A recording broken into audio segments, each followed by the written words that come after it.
राहुल गांधी तो कहेगा जब तक हलफनामा नहीं देंगे तब तक बगैर सबूत के, बगैर हलफनामे के कैसे जांच कर लें 1.5 लाख वोटर की। चुनाव आयोग ये कहता दिखा कल 7 करोड़ वोटर की, 8 करोड़ वोटर्स की बिहार में जांच हो सकती है। एक एक घर इन्यूमरेशन फॉर्म भिजवाया जा सकता है क्योंकि वोटर शुद्धिकरण लिस्ट जरूरी है, वोटर लिस्ट का शुद्धिकरण, और 1.5 लाख वोटर्स की जांच नहीं हो सकती। सर आवाज प्लीज होनी चाहिए, खुश होना चाहिए कि कम से कम वो लोग जो कभी संविधान को नहीं मानते थे अब संविधान की दुहाई दे रहे हैं, संविधान की कस्में खा रहे हैं और वो संविधान की रक्षा में खड़े हो गए। तो अपने आप में ये बहुत बड़ा डेवलपमेंट है भारत की राजनीति में, क्योंकि अभी हाल हाल तक वो कहते थे कि 400 सीट मिल जाएगी तो फिर हम संविधान बदल देंगे।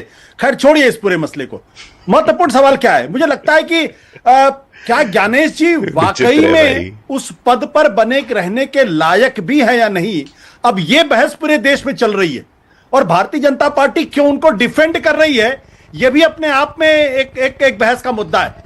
मैं किसी कॉन्स्पिरेसी थियरी में कभी यकीन नहीं करता हूं, ना मैं यकीन करना चाहता हूं, लेकिन जिस वेहमेंस के साथ, जिस गंभीरता के साथ Bharatiya Janata party election commission को डिफेंड कर रही है, वो भी इनडिफेंसिबल केस को, एक ऐसा केस है जिसको डिफेंड ही नहीं किया जा सकता। सर एक आदमी जो अगर आपसे सर एक सेकेंड, मैं तो बिल्कुल नहीं चाहती हमारी देश की संवैधानिक संस्थाओं पर सवाल उठे। कल मैंने पूरी प्रेस कॉन्फ्रेंस एक बार नहीं 2 बार देखी, उन्होंने साफ मना किया ज्ञानेश जी ने कि हलफनामा नहीं मिला और हमारे पास भरोसा करने के अलावा कोई विकल्प नहीं, हम चाहते हैं भरोसा करें। अखिलेश यादव ने आज सारे एफिडेविट संसद के गलियारों में बांट दिए, रिसीट दिखा दी ईमेल पर चुनाव आयोग की। अब ये झूठ बोलने का भी मुकदमा होना चाहिए।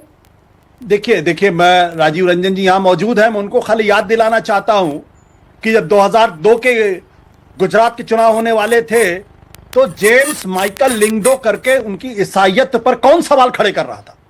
तब चुनाव आयोग की गरिमा का प्रश्न नहीं था, तब संवैधानिक संस्थाओं की इज्जत का प्रश्न नहीं था। जब आपको सूट करेगा तब आप एक चुनाव आयोग के उच्चतम पद पर बैठे हुए व्यक्ति की धार्मिक पहचान को लेकर आप उसके खिलाफ वितंडावाद खड़ा कर देंगे।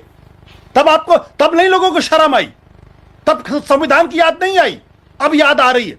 चलिए छोड़िए इस सवाल को। और मैं आपको बता दूं, उस वक्त कम से कम हिंदुस्तान के प्रधानमंत्री अटल बिहारी वाजपेयी और पार्टी के वरिष्ठ नेता मुरली मनोहर जोशी के अंदर इतनी थी कि उन्होंने उस वक्त के मुख्यमंत्री को, जो गुजरात के मुख्यमंत्री नरेंद्र मोदी को, उनको डांट पिलाई।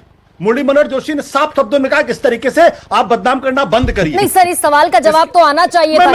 हम भरोसा करते ना सर। नहीं एक सेकंड सर, एक बार 1 सेकंड सर, ओनली 1 सेकंड। हम भरोसा करते। गुरु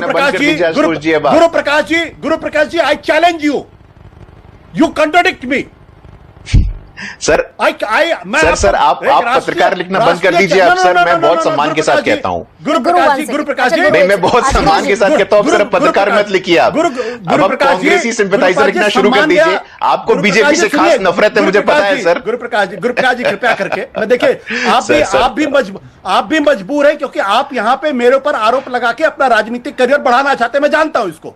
भारतीय जनता पार्टी के हर आदमी मेरे ऊपर आरोप लगाने से मेरा राजनीतिक गुरु और आशुतोष जी एक सेकंड, 2 मेहमान और मुझे लेने हैं, लेकिन मैं कुछ महत्वपूर्ण चीजों पर आपका जवाब चाहता हूं। भ्रम में मत रहिए सर, क्षमा चाहता हूं, भ्रम में मत रहिए आप। ये उलझने का मैटर है ही नहीं भाई। आप मुझको गाली देकर आप प्लीज भ्रम में मत रहिए सर। आप प्लीज गाली दीजिए। गुरु की आवाज, गाली आप देते हैं सर। आशुतोष गुरु की आवाज जरा धीमी कीजिए ना।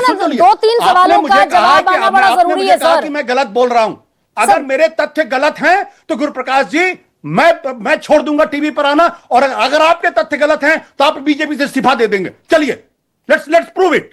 सर एक सेकंड, नहीं अब ये ठीक है, ओके फाइन। मैं 2-3 सवालों का सर आपसे जवाब चाहती हूँ। 2 मेहमान मेरे पास और हैं, राजीव जी भी हैं और मेरे साथ एक और मेहमान है कांग्रेस की, आशुतोष जी। कल ज्ञानेश जी की प्रेस कॉन्फ्रेंस से इस सवाल का जवाब तो मिलना चाहिए था ना कि 2024 का चुनाव क्या फर्जी मतदाता के आधार पर हुआ, जैसा अनुराग ठाकुर ने आरोप लगाया। उन्होंने कहा भाई एसएसआर होता है, स्पेशल समरी रिवीजन होता है, गलतियां छूट जाती हैं, यानी वोटर लिस्ट में एक मतदाता कई जगह रजिस्टर हो सकता है, ये चुनाव आयुक्त ने खुद मान लिया। देखिए गरिमा जी, चुनाव आयोग तो क्या क्या तर्क दे रहा है, मुझे तो सुन के हंसी आती खाली। वो तो यह कह रहा है कि हम सीसीटीवी फुटेज नहीं दे सकते क्योंकि उससे भारत की जो बहु बेटियां हैं उनकी प्राइवेसी खतरे में पड़ती है। अब आप बताइए 45 दिन तक, अभी कम से कम 45 दिन तक सीसीटीवी फुटेज उसको देने का कानून है ना, अगर 45 दिन के अंदर अगर कोई आदमी सीसीटीवी फुटेज मांगेगा तो भारत की बहु बेटियों की इज्जत खतरे में नहीं पड़ेगी, तब उनकी प्राइवेसी में नहीं आएगा। ये कौन सा तर्क इलेक्शन कमीशन दे रहा है? किसको बेवकूफ समझता है वो?